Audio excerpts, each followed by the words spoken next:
Hi there, it's Mark Carosa, Regional Director of Multi-Funds, and welcome to the First Time Seller Series presented by Mazan Partners. Now, each of these lessons can be watched on YouTube under the search Mazan Partners First Time Seller Series. And today, I'm joined by Casey Corey, founder and president of Mazan Partners, and we're going to dig into lesson number 10, tips on the entire process. Now, before we get started, please share this video with your colleagues. Maybe they're considering selling their practice and this video is just what they need to hear.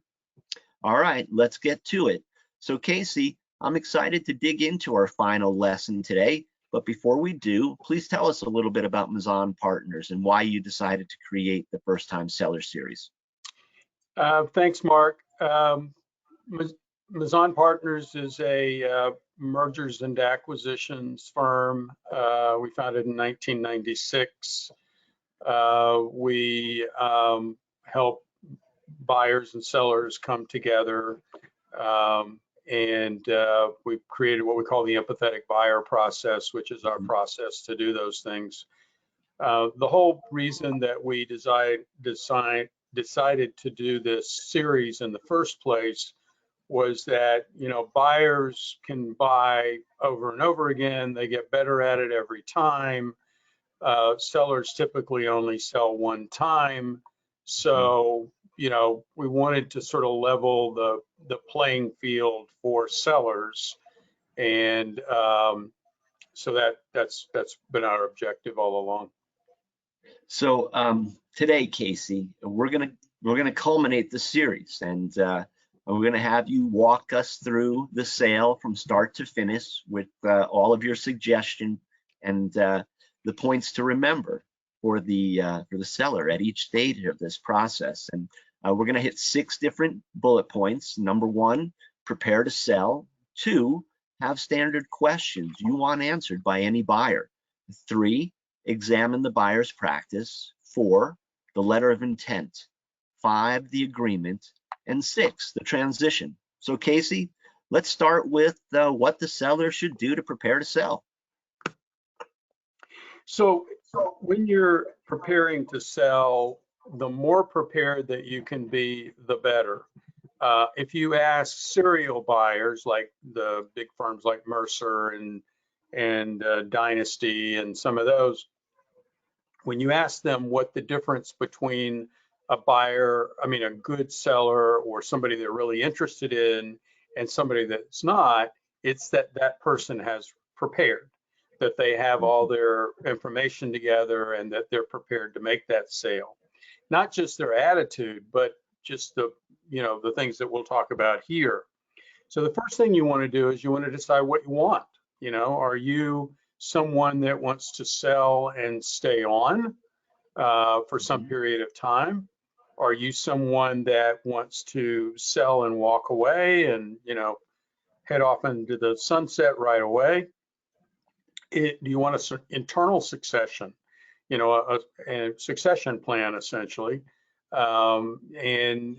which means that either you have someone in your firm or you're looking for someone in your firm that would buy it on your timetable, your price, everything. And then you want to decide if that's what you want. Do you have any staff that you want to protect? People that maybe have been with you for a number of years, they're contributors to your success, and you want to take care of them going forward. We just bought one in Dallas. That's exactly what happened. We're keeping almost the entire staff. The metrics worked out, and so therefore we are. Second thing you want to think about is what your deal killers are. They're related to the first one, but what are your deal killers?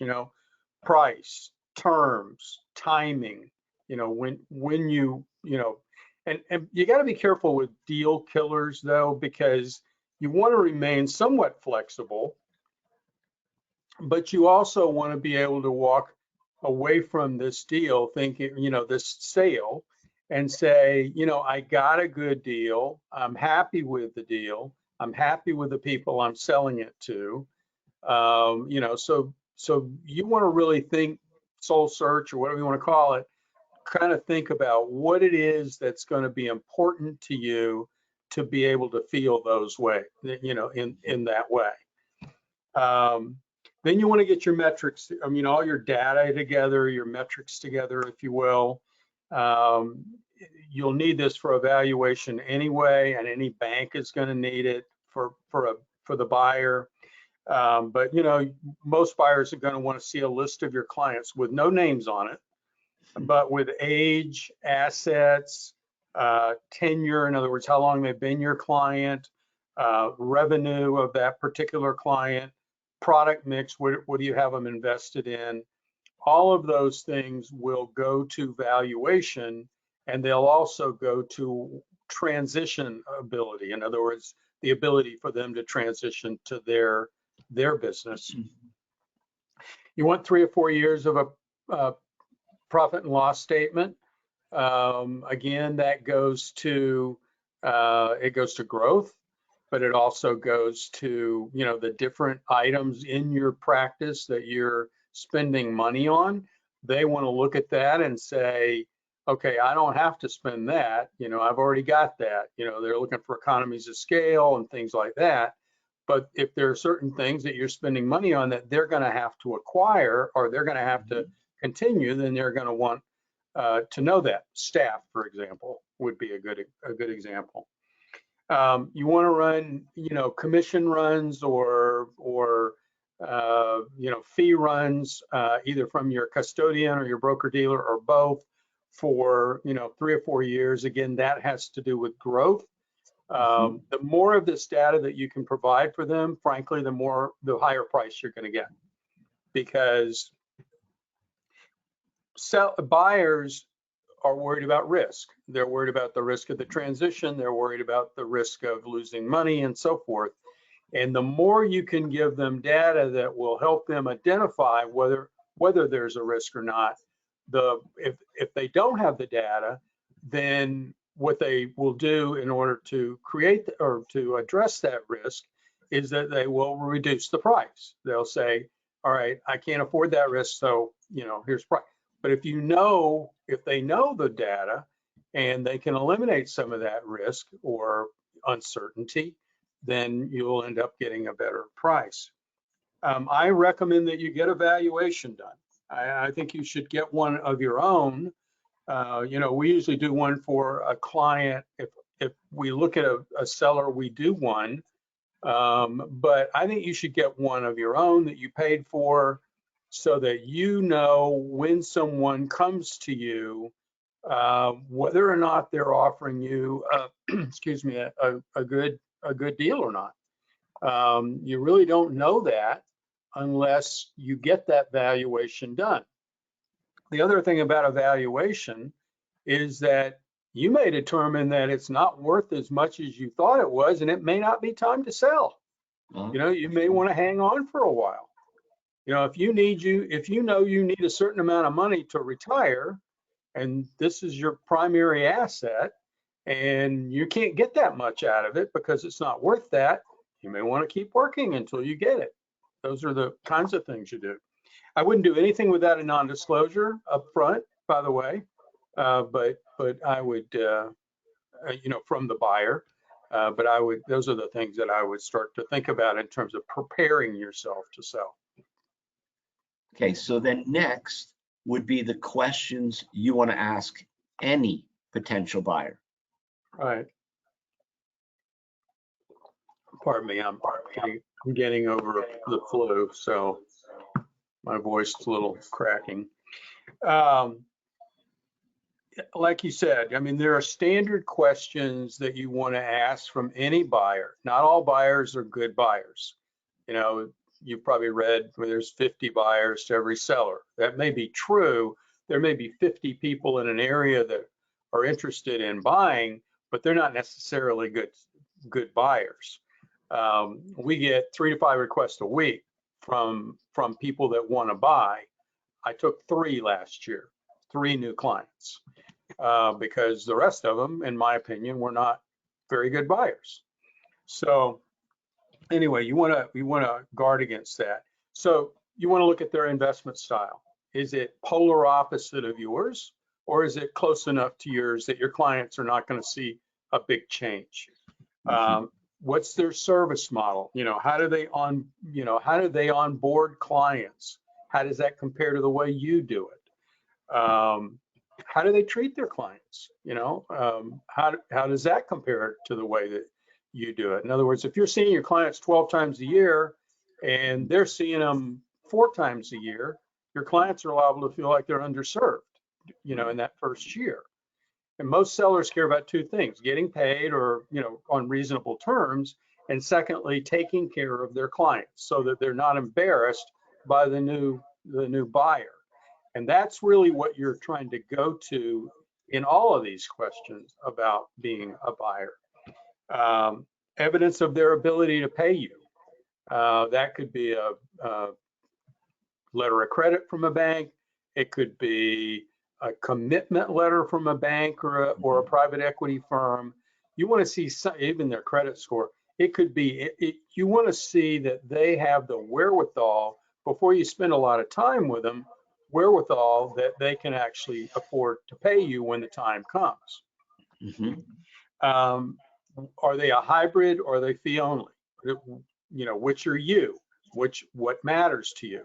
If you're fee only and you only want to sell to a fee only firm, obviously a hybrid firm wouldn't be your choice. On the other hand, if you're just the opposite, then you'd want a hybrid firm. So you want to know what their practice approach is, or what channel they're in. What custodians are they using?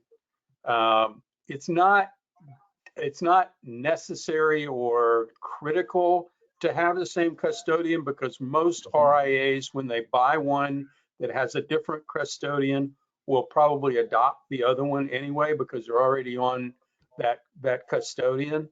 But if they're if they're completely different and they're not in the mood to change custodians, then that will be a little bit more difficult transition. Most of the transition risk is on their side, but it's important to note those things. How do they onboard clients? I mentioned that earlier. What's their process? Mostly what you're trying to figure out is how many clients do they have now? How many clients do you have? How are they going to service an additional 100, 200, whatever it is, clients? Because if they're not going to see them and service them, not only are they wasting their money, but your clients are going to feel, like you didn't put them with the right person. Right. What is their value proposition to their clients? Why do people come to them, and why do they stay? And how does that compare to yours? Do they do certain things that you don't do, or vice versa? Are they not doing insurance and you are, or are they not doing accounting and you are, or again, vice versa? So you want to know what their value proposition is and why people stay with them. And that, you also want to know, how long they've been in business. I'll talk about that in a minute. But what are what are they attempting to do with this acquisition? Is it a financial one where they're just trying to get bigger and they want more clients and they want more assets? Or is it more strategic in maybe you've got accounting and they want to add accounting, or you've got legal and they want to add legal, or you've got insurance and they want to add that, or, whatever. Or even a market. Maybe you have a certain niche market of clients that you have that they might want to get into that market, and this is the best way for them to do it. So those are some of the things that you want to ask. There are a lot of other questions, but those are the big ones. Okay, so now how do you examine the buyer's practice to determine if you would feel he or she would be a good buyer of your practice and your clients? Well, like I said, it goes back to what I said a minute ago about what you care about. Usually it's about your clients and their ability to buy. But the part about your clients, you want to get to know these folks. I mean, you meet them a few times in different venues, telephone calls, Zoom calls, in person, your office, their office. You know, you want to see them in different settings. I mean, everybody knows, you know, any advisor knows that in the first meeting, people kind of have their walls up. You know, if you meet a new client, they've got their walls up. People are going to be a little bit more close to the vest with their emotions and their thoughts and all that. The more you get to know someone, the more those walls come down and you get to see the real person. So you want to see them in different venues, maybe a dinner and, you know, different things like that, so that you see not only what they say, but how they act and how they act around other people. I remember years ago, I went to dinner with a guy that I had only talked to on the phone during the day, and I went to dinner with him. This is when I was an advisor, and the guy wanted to be our client, and I thought, well, you know, let's go to dinner. So we did, and he mistreated the waiters so badly, just treated them like dirt, frankly, so badly that when we were done, I decided there's no way I could ever be that person's, you know, advisor. I couldn't be working with somebody that treated people that badly. You know, it was nice to me because I had something he wanted, but to them, you know, to people that he didn't care about, he treated them very poorly. And so, you know, I mean, that's an extreme example, but that's what I'm talking about. You want to ask what type of client they're most comfortable with. High net worth, mass affluent, you know, are they planning, you know, is planning your primary, you know, flagship offering? Is it investments? You want to know what theirs is so that you can kind of judge whether or not your clients are going to respond positively to this person. So for example, let's suppose that you're used to dealing with $1 million clients and their primary client is 200,000.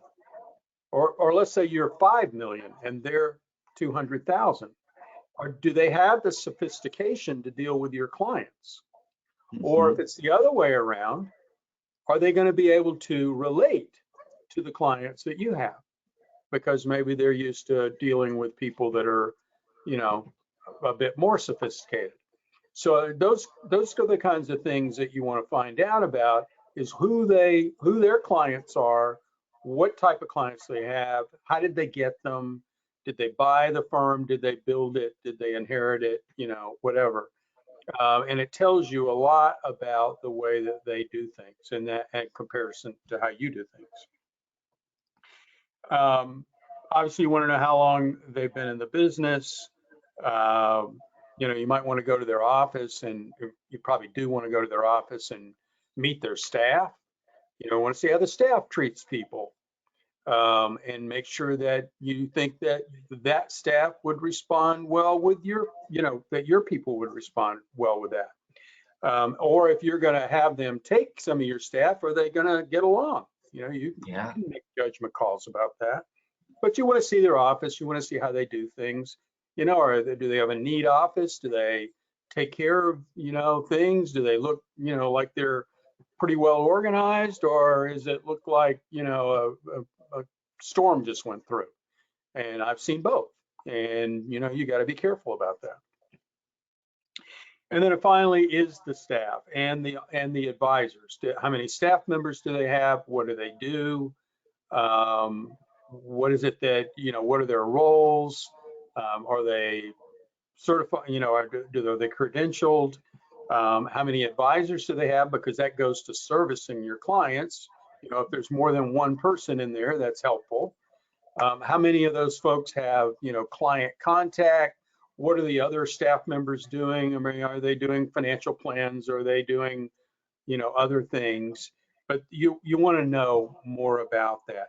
Don't ever think that they're going to be a mini you. In other words, a mini me, a person that is going to be exactly like you. That's not going to happen. Very seldom. But you can look at their sort of their qualities, their ethics, their you know, what's important to them, you know, things like that, to determine if you're sort of on the same page with who they are. Now, what should the offer letter or the letter of intent include? Yeah, letter of intent, some people call it MOI or memorandum of, or excuse me, MOU, a memorandum of understanding. Most of the time we call it a letter of intent or LOI. I believe that the more that you get into the LOI, the more that's inserted into the LOI, the more that you make people feel comfortable about the whole process. So obviously it has to include the price and the terms, of, when are you going to pay them and how much, et cetera. Any post arrangements, like, for example, a consulting agreement, if you're going to stick around, what will that look like? Typically, the LOI doesn't include the consulting agreement. It'll refer to one, and then you'll have a separate consulting agreement. But you want to know that there is one. Commitments, if any, to your staff. In other words, we're going to hire so-and-so. I just finished one here recently where we did employment contracts for three of the staff members. That we hire. We're going to hire them at the price that we just agreed to, et cetera. So those kinds of things need to be in there. Sometimes a seller will carry some of the loan, so that would be in there. The part that they're holding back. What are your responsibilities? What are the seller's responsibilities in the transition? What do they expect from you? And then what do you expect from them? What is the buyer's responsibility? Typically, the seller's transitional responsibilities are giving a list of clients with all the important data to the new buyer and introducing them on a favorable basis to the people. But those are the main ones, and then pretty much everything else is on the buyer, or the buyer's broker dealer, or the buyer's RIA, or whatever. But you want that outlined in the LOI. You don't want any question about what it is. LOIs do not generally require anyone to sell or buy. So you can either take the LOI to an attorney if you want. If you want to save a couple of bucks, I'd wait for the purchase agreement and have them look at that. But typically, you're going to want an attorney involved somewhere along the way. And you may want your accountant to review some of the stuff too. So, but those are kind of the main things of the LOI. My opinion is, and the way we write LOIs is that everything but the kitchen sink is in it, because we don't want anything left to chance. And we'll talk about that in a second. Now you had touched on both of them, but what is the difference between the purchase agreement and the LOI? What's the main difference there? Well, the purchase agreement is a legal document. It is the thing that requires you to sell and him or her to buy. And you definitely want an attorney to look at that, to review that. And sometimes, usually the buyer's attorney will write the document, and then the sellers will respond, with whatever changes they want to make. But the more that we can get into the LOI, the more we can basically say to the attorney, these are the things that we've both agreed upon, and then we want that in writing, put it in legal terms. And every state's a little different, so you can't use one universal one. So every state's got a little bit of different, language in their laws. So you want, the main difference is, one is a legal document that makes requirements on both the buyer and the seller. The other one is essentially an agreement to do good faith bargaining. But I feel like you go a lot further with the LOI, because you want to have everything in it that would probably be in the purchase agreement. That way you can say, no, I don't want that, or yes, I want that. Right. So that when you get to the purchase agreement, you're not paying an attorney to change words all the time, and that costs everybody a fortune. Okay, now finally, our last bullet, what can the seller expect during the transition? You want to be prepared to enthusiastically introduce the buyer to the clients. If you don't feel that you can be that way, if you don't feel you can be enthusiastic about introducing them and saying, this is the person that, after a great deal of examination, this is the person, you've trusted me for 20 years, trust me one more time when I tell you Mark's your guy or Susan's your advisor, then don't sell it to them, is my opinion, because the strength of the transition and the success of the transition, in most cases, has to do with how well or how enthusiastic the seller is about it. So I would say that that's the number one thing. The number two thing is, like I said, you've got an LOI. It should talk about, and if it's not in there, make them put it in there. Put in what my responsibilities are, what your responsibilities are, what the buyer and seller's responsibilities are in the transition. Want it outlined. If they've got a transition team, like a lot of broker dealers or RIAs do, meet with them, find out, what they're going to need from you, and find out what you're committed to. And then that should go in the purchase agreement. But once you know what that is, then you will know if, if it's something you want to complete. Well, Casey, I've really enjoyed working with you and sharing the First Time Seller series. This has been another insightful lesson. I hope that we've given financial advisors that are considering selling their practice some powerful insight. These are 10 wonderful lessons that anybody considering selling their business should embrace and learn so much from. Now, as we always say, please send your confidential questions to me, mark.carrozza@multi-funds.com, or to Casey at ccorey@mazonpartners.com. And here's wishing you and your clients health and prosperity. Thanks, Mark. I appreciate it. Thank you, Casey.